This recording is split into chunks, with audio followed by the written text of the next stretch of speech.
గొప్ప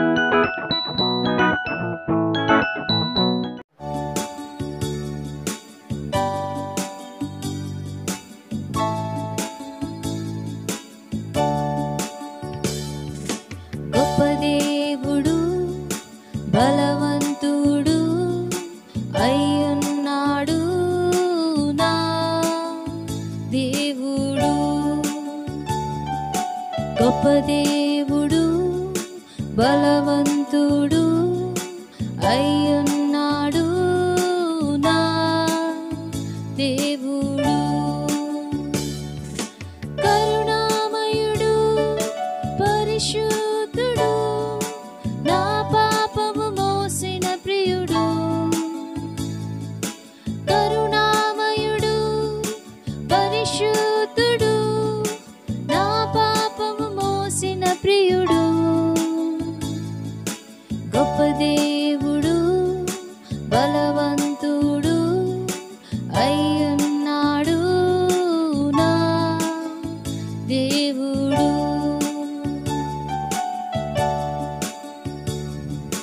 గొప్ప దేవుడు బలవంతుడు అయ్యున్నాడు నా దేవుడు.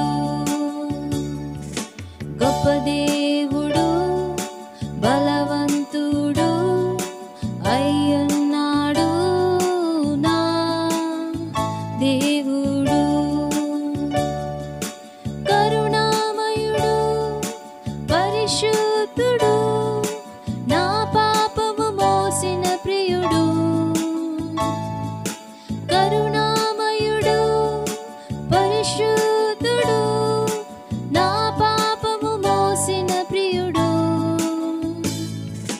గొప్ప దేవుడు బలవంతుడు అయ్యున్నాడు నా దేవుడు.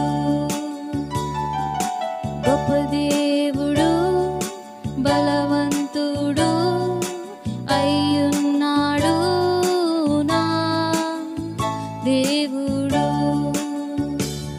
My God is so big, so strong and so mighty. There's nothing my God cannot do for you.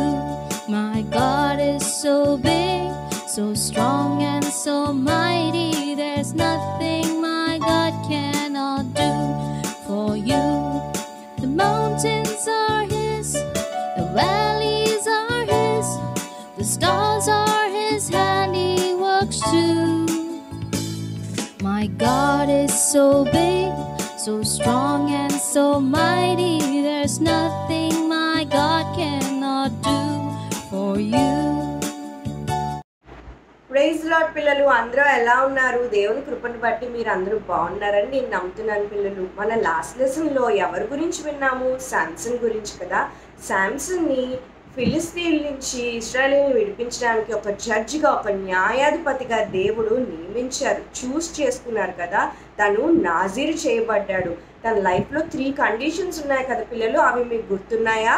తన హెయిర్ ఎప్పుడు కట్ చేయకూడదు. సెకండ్ థింగ్, తను వైన్ కానీ ఏమి తాకూడదు, అలాంటివి ముట్టుకోకూడదు. థర్డ్ థింగ్, చనిపోయినవి డెడ్ థింగ్స్ తను ముట్టుకోకూడదు. మరి శాంసన్ లాస్ట్ లెసన్లో మన స్టోరీ ఎంతవరకు విన్నాము?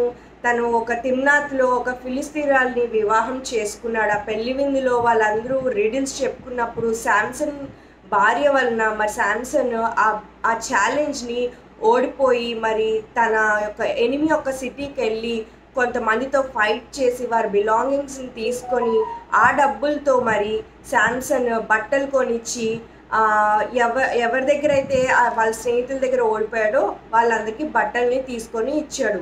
శాంసన్కి చాలా కోపం వచ్చింది పిల్లలు. కోపం వచ్చి మరి ఏం చేశాడంటే తన భార్యని విడిచిపెట్టి తన ఇంటికి వెళ్ళిపోయాడు.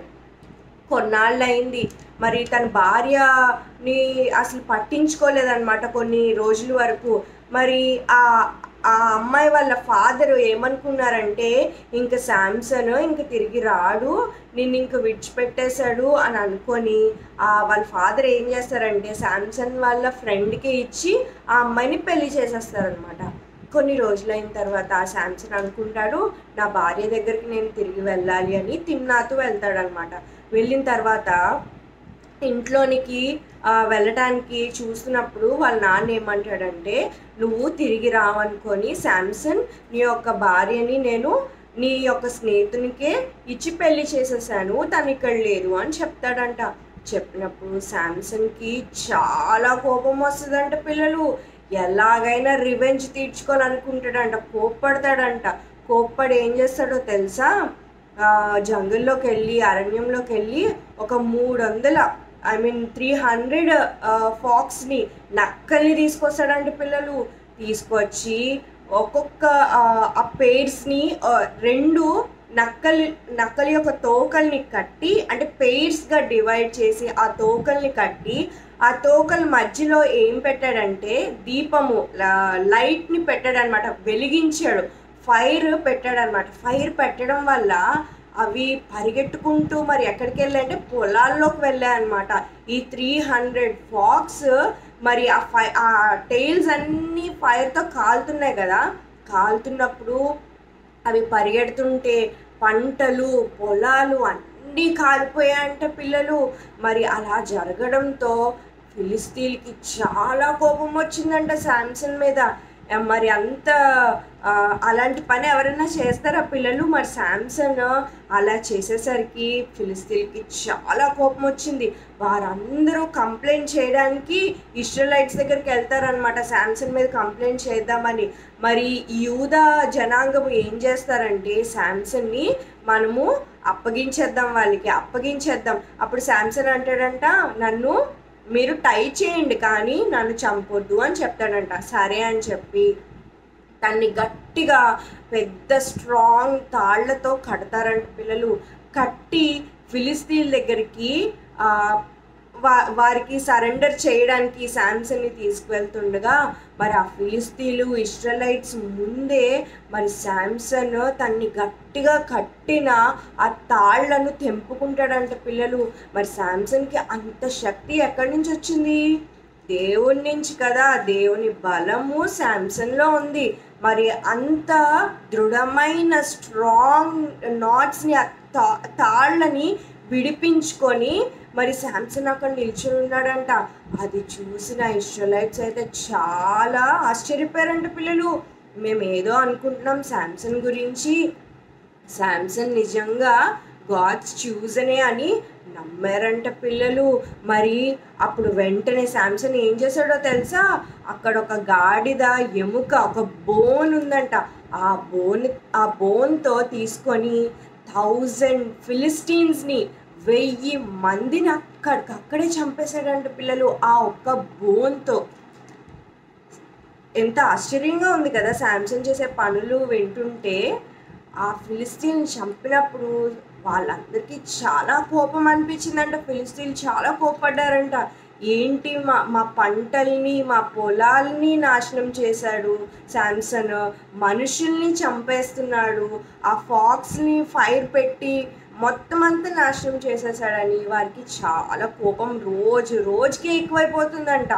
అయితే ఒక రోజు మరి ఫిలిస్తీన్లు అందరూ ప్లాన్ చేసుకుంటారంట, శాంసన్ ఎలాగైనా బంధించి తన్ని ఎలాగైనా మేము చంపాలి, తన్ని చంపకపోతే ఇంకా నష్టం కలిగిస్తాడు మనకి అని చెప్పి ప్లాన్ చేస్తూ ఉంటారంట.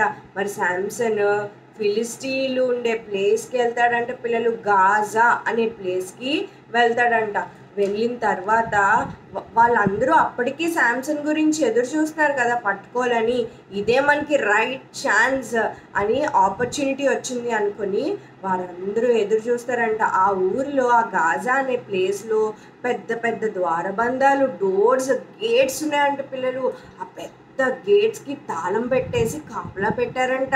అస్సలు ఎవ్వరూ ఓపెన్ చేయలేరంట. అంత స్ట్రాంగ్ గేట్స్ అంట పిల్లలు అవి. అయితే అందరూ పడుకునే వరకు శాంసన్ ఎదురు చూశాడంట. పడుకున్న తర్వాత మధ్యరాత్రిలో మిడ్నైట్ శాంసన్ లేచి ఏం చేశాడో తెలుసా, ఆ ద్వారబంధాలను లేపి ఊడదీసి తన భుజాల మీద పెట్టుకొని మోసుకొని వెళ్ళాడంటే పిల్లలు. ఆ లాక్ తీయడమే కష్టం అంటే శాంసన్ ఎంత బలం అంటే ఆ డోర్స్ని, ఆ గేట్స్ని లేపి తన భుజాల మీద పెట్టుకొని కొంచెం దూరం వరకు మరి నడుచుకుంటూ తీసుకెళ్ళాడంట తన భుజాల మీద పెట్టుకొని. ఎవరన్నా అలా చేయగలరా పిల్లలు? అది పాసిబులా? ఇంపాసిబుల్ కదా. మరి దేవుని శక్తిని బట్టి, దేవుడిచ్చిన శక్తిని బట్టి మరి శాంసన్ ఆ పని చేయగలిగాడు. మార్నింగ్ లేచి చూసేసరికి శాంసన్ లేడు, వాళ్ళ ద్వారబంధాలు గేట్స్ కూడా లేవు. వారు చాలా ఆశ్చర్యపోయారంట, వాళ్ళు భయపడిపోయారంట పిల్లలు. ఏంటి శాంసన్ని ఎలా బంధిద్దామన్నా దొరకట్లేదు, అసలు చంపేస్తున్నాడు, అసలు దాన్ని ఎదుర్కోవడానికి మాకు అంత శక్తి లేదు. తనకు అంత బలం ఎక్కడి నుంచి వస్తుంది, తనకు అంత శక్తి ఎక్కడి నుంచి వస్తుంది, తను ఎలా ఇలాంటి పనులు చేయగలుగుతున్నాడు అని వారందరూ ఆలోచిస్తున్నారంట. కానీ ఎలాగైనా ఫస్ట్ శాంసన్ యొక్క స్ట్రెంగ్త్, తన యొక్క బలం ఎక్కడి నుంచి వస్తుంది, తనకి ఏం చేస్తే ఆ బలం పోతుంది అన్న సీక్రెట్ని, శాంసన్ యొక్క సీక్రెట్ని తెలుసుకోవాలని ఫస్ట్ ఫిలిస్టీన్లు అనుకుంటారంట పిల్లలు. ఫస్ట్ శాంసన్ని చంపకుండా తన యొక్క సీక్రెట్, తన యొక్క స్ట్రెంగ్త్ గురించి, తను ఎలా వీక్ అవుతాడు, తన బలం ఎక్కడి నుంచి వస్తుంది తెలుసుకుంటే మనం ఈజీగా మనం ప్లాన్ చేయొచ్చు అని ఫిలిస్తీన్లు అందరూ ఆలోచిస్తారంట పిల్లలు. ఈ లోపున మరి శాంసన్ ఒక ఆమెతో ఫ్రెండ్షిప్ చేస్తాడంట. ఆమె ఎవరంటే డెలీలా అనే అమ్మాయితో ఫ్రెండ్షిప్ చేస్తాడంట. ఫిలిస్తీన్కి ఆ విషయం తెలుస్తుంది.